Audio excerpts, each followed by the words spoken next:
کہ کوئی ایک آیت دیکھیں جو مجھے پرسنلی کافی پروفاؤنڈ لگتی ہے. اس پارے کے شروع میں اللہ تعالیٰ نے اس میں ایک رول بتایا. سورہ فاتحہ میں ہم نے کل دیکھا تھا کہ ایاک نعبد و ایاک نستعین، کہ اللہ ہم آپ ہی کی عبادت کرتے ہیں اور آپ ہی سے مدد مانگتے ہیں. تو استعانت میں اللہ تعالیٰ نے ایک ہمیں یہاں پہ ایک اصول بتا دیا، ایک آپ سمجھیں طریقہ بتا دیا کہ ہم اپنی پرسنل لائف میں استعانت کیسے لے سکتے ہیں. اللہ تعالیٰ فرماتے ہیں یا ایھا الذین آمنوا استعینوا بالصبر والصلاۃ، کہ اے اہل ایمان جنہوں نے ایمان کا دعویٰ کیا وہ اللہ سے مدد طلب کریں دو چیزوں سے، صبر سے اور صلاح سے. تو یہ دو جو چیزیں ہیں صبر اور صلاح بہت بڑے ٹاپکس ہیں، لیکن میرے خیال سے ان کو اگر ہم سمجھیں اور ان کو انٹرنلائز کریں تو استعانت جو ہے وہ ایک اچھے طریقے سے لی جا سکتی ہے.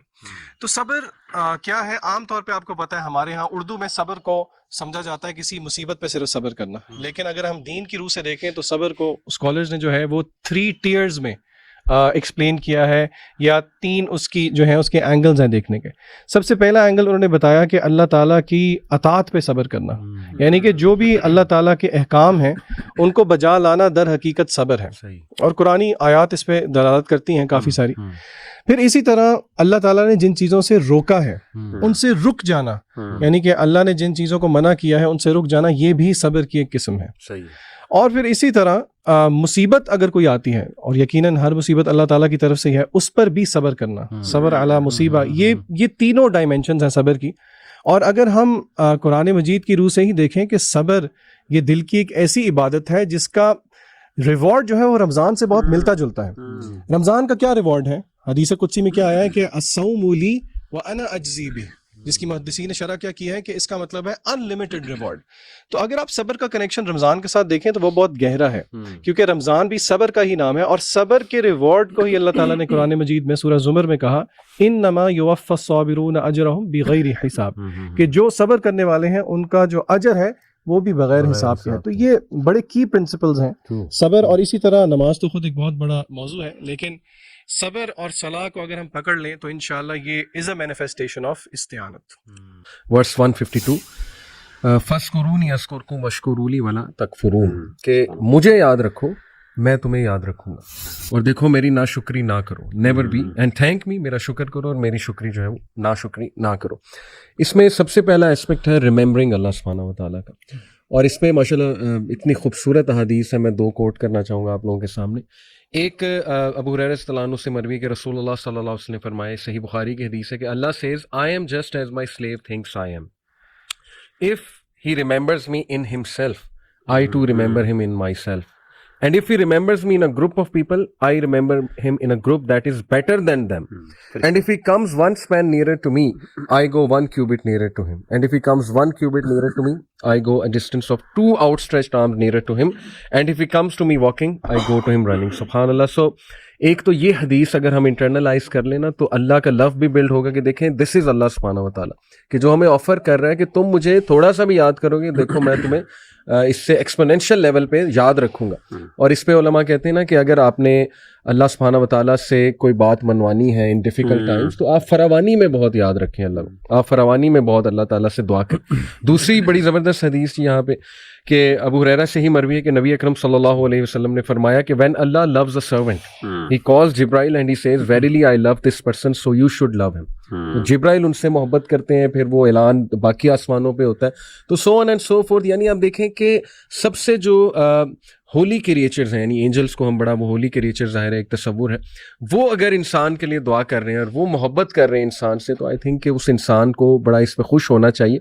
اور دوسرا جو اسپیکٹ اس میں ہے اس آیت میں وہ شکر گزاری اور ناشکری کے حوالے سے، گریٹیٹیوڈ اینڈ انگریٹیٹیوڈ. سبحان اللہ. دیکھیں احمد بھائی، آپ نے کل ذکر کیا تھا کہ بنی اسرائیل سے ٹرانسفر آف لیڈرشپ ہوئی اور ان کی کچھ مسٹیکس تھیں جس کی وجہ سے یہ سارا معاملہ ہوا. اس میں آپ نے ہی مینشن کیا تھا کہ بہت بڑی مسٹیک تھی ناشکری.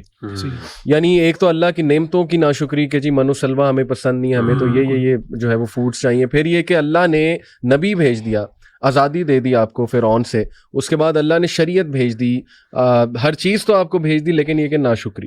تو آئی تھنک کہ ناشکری از اے کرائم، اور دس از سو ان نیچرل بیکاز ہم سب کو یہ پتہ ہے کہ اللہ سبحانہ و تعالیٰ ہم سے کتنی محبت کرتا ہے. آج آ کے سب کو پتہ، اور کہاں کہاں وہ ہمیں بچا رہا ہوتا ہے، کس طرح سے وہ ہمارے افیئرز مینیج کر رہا ہوتا ہے. یہ تو کبھی ہم سوچنے بیٹھ جائیں تو آئی تھنک کہ ہمیں رونا آ جائے. سو اس لیے ناشکری ایک تو یہ چیز انشاءاللہ ہمیں کوشش کرنی ہے کہ رمضان میں آڈینس کو بھی کہوں گا کہ گریٹیٹیوڈ جرنل یہ ایک بڑی زبردست عادت ہے, بلکہ اس میں ریسرچز موجود ہیں کہ جو لوگ گریٹیٹیوڈ جرنل فیل کرتے ہیں, بناتے ہیں, یعنی 5 things for which you are grateful, تو وہ زیادہ خوش ہیں سائنٹیفکلی اسپیکنگ. ان میں آپٹیمزم ہے, ان میں ڈٹرمینیشن ہے, ان میں جو ہے ول پاور زیادہ ہوتی ہے, and so on and so forth. Coffee researches جو ہیں وہ آپ کو انشاءاللہ مل جائیں گی, بلکہ اس کے فزیولوجیکل افیکٹس بھی ہیں اکارڈنگ ٹو سائنس, شکر گزاری کے. الفا ویوز جو ہے وہ اسٹڈی کی گئی, ہارٹ بیٹ کا تعلق جو ہے وہ برین کی کچھ ویوز کے ساتھ دیکھا گیا, تو بڑا ردم ایک نظر آیا. تو ماشاءاللہ دیکھیں جو بھی احکامات دین اسلام کے ہیں they are absolutely scientific. So دیکھیں پوائنٹ از کہ الحمدللہ we should be very thankful to اللہ کہ ہمیں ایک بنا بنایا سسٹم اللہ سبحانہ تعالیٰ نے دے دیا, وہ پرنسپلس دے دیے جن پہ عمل کر کے ہم ایک بہترین اور سیلف فلفلمنٹ والی زندگی الحمدللہ جو ہے وہ گزار سکتے ہیں. اچھا یہی پارہ وہ ہے جس میں نا رمضان مینشنڈ ہے, اور قرآن میں کہیں اور رمضان کا تذکرہ نہیں ہے, ایز ان رمضان ورڈ بھی مینشن نہیں ہے کہیں اور اس پارے کے علاوہ. اور اللہ سبحانہ وتعالیٰ نے ادھر روزے کا بھی ذکر کیا نا کہ یا ایھا الذین آمنوا کتب علیکم الصیام کما کتب علی الذین من قبلکم لعلکم تتقون. اسی طرح اللہ تعالیٰ نے سیام کو یعنی روزے کو تقوی کے ساتھ جوڑا ہے کہ یہ پریکٹس جو ہے اپنے آپ کو کھانے سے روکنا, اپنے آپ کو حلال کردہ چیزوں سے روکنا, اس میں جو ہے نا جیسے علی بھائی نے کہا نا کہ اللہ تعالیٰ کو زیادہ یاد رکھنا اس ٹائم کے اوپر, کیونکہ اس ٹائم پہ آپ کا جو ہے نا آپ کا پیٹ بھی آپ کو اللہ تعالیٰ کی یاد ہی کروا رہا ہوگا. کیونکہ آپ کو جب بھوک لگے گی تو انسان سوچے گا میں کیوں بھوکا ہوں, تو میں اللہ تعالیٰ کے لیے میں کھانے سے روکا ہوا ہوں. اور اس میں سے جو ہے نا ہم نے جو اخذ کرنا ہے وہ تقویٰ ہے, گاڈ کانشیسنس, کہ ہمیشہ انسان جو ہے نا اللہ تعالیٰ کا ذکر کرتا رہے, اللہ تعالیٰ کو اپنے ذہن میں رکھے, اور اللہ تعالیٰ کی حلال کردہ اشیاء کو استعمال کرے اور حرام کردہ اشیاء سے رک جائے. اسی طرح اللہ تعالیٰ نے آگے کہا کہ شہر رمضان الذی انزل فیہ القرآن, کہ قرآن جو ہے وہ اس مہینے میں نازل کیا گیا, یعنی رمضان کے مہینے میں. سو رمضان کا مہینہ جو ہے وہ روزے کا مہینہ ہے جس میں سے انسان نے تقویٰ جو ہے نا وہ اٹین کرنا ہے. دوسری چیز جو ہے اس میں امپورٹنٹ وہ ہے یہ قرآن کا مہینہ ہے, تو اس مہینے میں قرآن کے ساتھ ایک ریلیشن شپ اسٹیبلش کرنا ہے. اور اس کے بعد فوراً بعد ہی ایک آیت ہے جس میں اللہ سبحانہ وتعالیٰ کہتے ہیں وَإِذَا سَأَلَكَ عِبَادِي عَنِّي فَإِنِّي قَرِيبٌ, کہ اگر میرا بندہ تم سے پوچھے میرے بارے میں, رسول اللہ صلی اللہ علیہ وسلم کو کہا جا رہا ہے کہ میرے بارے میں اگر میرا بندہ پوچھے تو میں قریب ہوں, اور میں جب وہ دعا کرتا ہے تو میں اس کی دعا کا جواب دیتا ہوں. اور یہ رمضان کی آیات کے ساتھ ہی مینشنڈ ہے. تو اس میں ہمیں جو ہے نا رمضان کو ان 3 چیزوں کے ساتھ ضرور جوڑنا چاہیے. روزہ تو ہے ہی ہے, لیکن اس کو قرآن کے ساتھ بھی جوڑنا ہے اور دعا کے ساتھ, خاص طور روزہ, قرآن اور دعا. اور اس سب کا جو ہمارا وہ جو نتیجہ ہمیں نکالنا چاہیے اس میں سے وہ ہے تقویٰ, کہ پری رمضان احمد جیسا تھا اور پوسٹ رمضان احمد ہے, اس میں فرق ہونا چاہیے لیول آف تقویٰ کے اندر.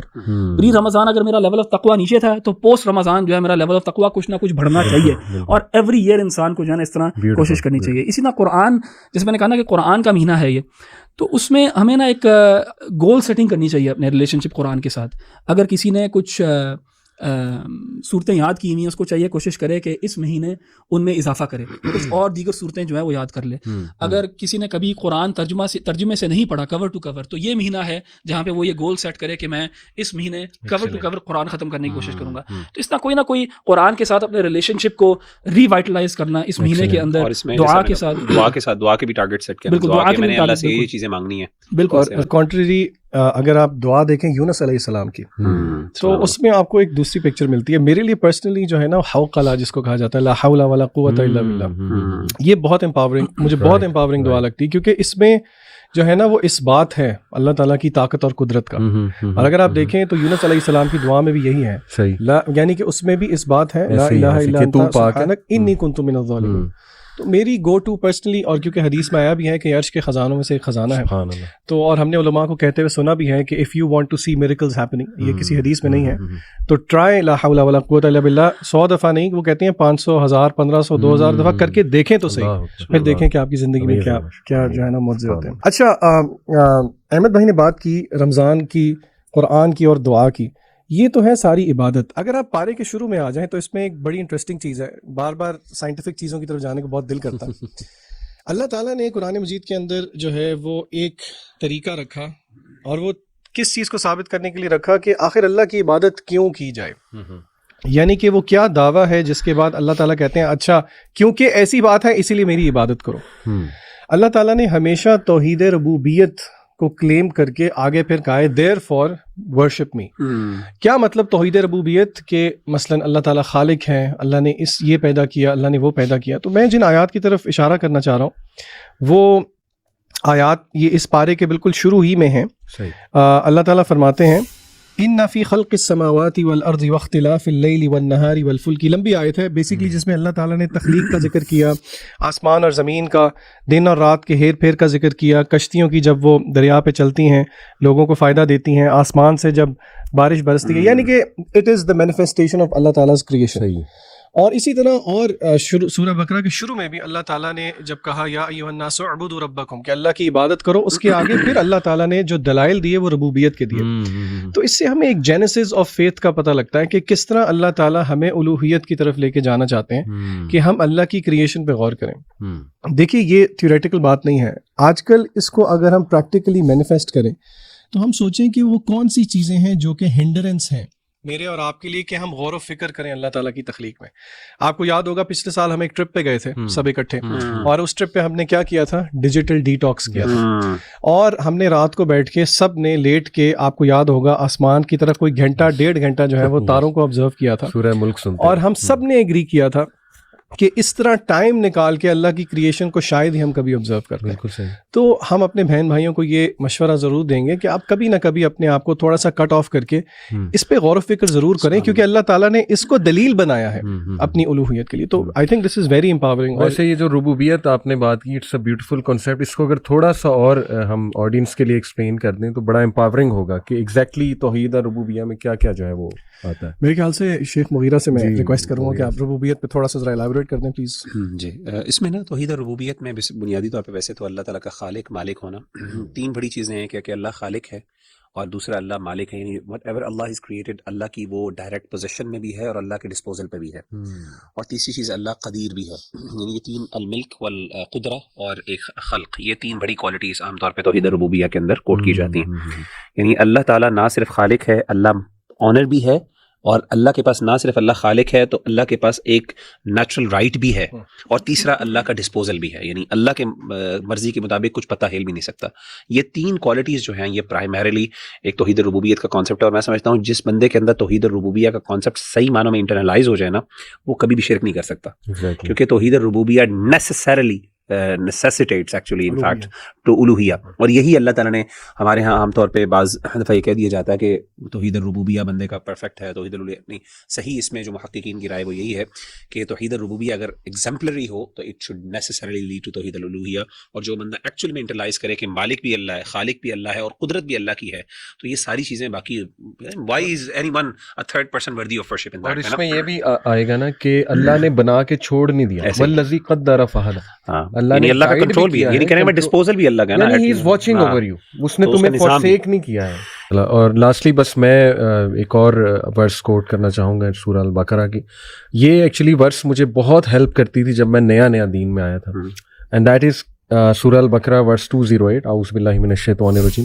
یا ایھا الذین آمنوا ادخلوا فی السلم کافۃ ولا تتبعوا خطوات الشیطان. کہ اے لوگوں جو ایمان لائے ہو, دین میں پورے کے پورے داخل ہو جاؤ, اسلام میں پورے کے پورے داخل ہو جاؤ. تو دیکھیں بنی اسرائیل سے غلطی یہ ہوئی تھی کہ کچھ چیزیں اپنی مرضی کی لے لیں, اور جو چیزیں اپنے کلچر یا مرضی کے خلاف جا رہی تھی انہیں جو ہے وہ ترک کر دیا. تو آئی تھنک کہ یہ بہت بڑا جرم ہے, اور یہ انفیکٹ ناشکری کی ایک شکل ہے کہ وہ شکر نہیں کر رہے کہ اللہ کے ہر حکم میں خیر ہے, تو پورا کا پورا اس خیر کو اڈاپٹ کرنا چاہیے نا, تاکہ آپ کی زندگیوں میں جو مسائل چل رہے ہیں اس میں آپ کو سولوشن ملے. دوسرا یہ کہ دیکھیں اللہ نے یہ نہیں کہا شیطان کو فالو نہ کرو, اللہ نے کہا ہے کہ اس کے فٹ سٹیپس کو بھی فالو نہ کرو. تو we should be very we should take care of it a lot کہ شیطان طرح طرح سے ہر بندے پہ اٹیک کرتا ہے. اس کے پاس ہر ایک کی اسٹریٹجی ہے, اس کے پاس ایک دیندار بندے کو گمراہ کرنے کی اسٹریٹجی ہے, جیسے کل آپ نے مینشن کیا تھا کہ علماء کو کہاں سے پکڑتا ہے, ٹھیک ہے, اس طرح پریکٹسنگ بندے کو کہاں سے پکڑتا ہے. So we should be very careful کہ شیطان کے فٹ اسٹیپس یعنی اسے موقع بھی نہ دیا جائے. اگر یگسٹرز کے کانٹیکس میں بات کروں تو دیکھیں it all starts with chatting with opposite gender, اور اس کے بعد معاملہ بڑھتے بڑھتے بڑھتے بڑھتے وہ کس گناہ تک چلا جاتا ہے. سو آئی تھنک کہ اس آیت پہ بھی پونڈر کرنے کی بہت ضرورت ہے. آپ کی اس بات سے مجھے بڑا اچھا پوائنٹ پتا چلا کہ ادخلوا فی السلم کافہ کا مطلب یہ کہ اگر آپ نے اسلام سے بینیفٹس اٹھانے نا تو take it Islam as a whole package, ایک پورے پیکج کے طور پہ لو. اگر واقعی صحیح معنوں میں آپ اسلام سے فائدہ اٹھانا چاہتے ہیں، یہ نہیں کہ اگر آپ پک اینڈ چوز تھوڑا سا کرو تو ہو سکتا ہے جزوی طور پہ کچھ نہ کچھ فائدہ ہو جائے، لیکن ریئل میں جو ایکچولی میں آپ کو اسلام جو پرومسز کرتا ہے نا بڑے بڑے فَلَنُحْيِيَنَّهُ حَيَاةً طَيِّبَةً، پاکیزہ زندگی کے لیے ادخلوا فی السلم کافہ، پھر ہر چیز میں اس کو امپلیمنٹ کریں. اور اس کے اپوزٹ کو بھی کتنا برا کہا گیا کہ تم کتاب کے کچھ حصے میں ایمان لے کے آتے ہو اور بعض میں نہیں لے کے آتے، اور اس کے بارے میں کہا گیا کہ عذاب جو ہے دنیا میں بھی دیا جائے گا اور آخرت میں بھی.